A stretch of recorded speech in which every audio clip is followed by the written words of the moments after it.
Dito tayo ngayon sa Barangay San Miguel. At kamustahin po natin, Kap, kamusta po ang baha dito sa inyo?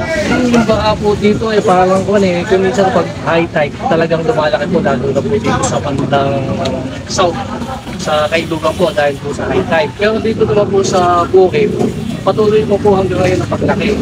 Almost 4 to 5 feet po taas na tubig sa ibang bahagi. Yung malalalim po, 5 feet ano pare?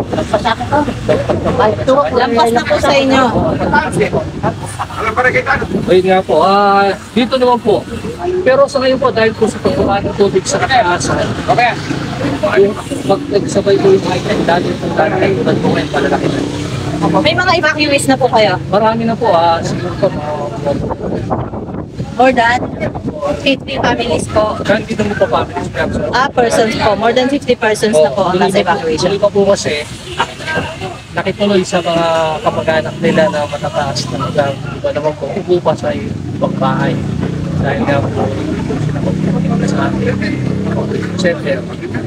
Pero sa tingin niyo po, mga gaano pa po ang itataas po na itong tubig dito sa inyong lugar? Dito po kasi, siguro po, mula 3 araw mula ngayon, baka tumaas na po yung lumapita dahil nga po sa pagkumalang tubig sa mga may sila. Hanggang yung kataas sa buwas niyan, dito po yung bagsak catch station po kasi po lugar natin eh. Dito po yung bagsak ng tubig, dito po dumaan at nananahan po rito. Nga po pananahan dahil yung sumasalubong po ang high tide. Ayun, pagka nagsalubong, mas tataas ang tubig dito sa atin. Okay po. Sige po.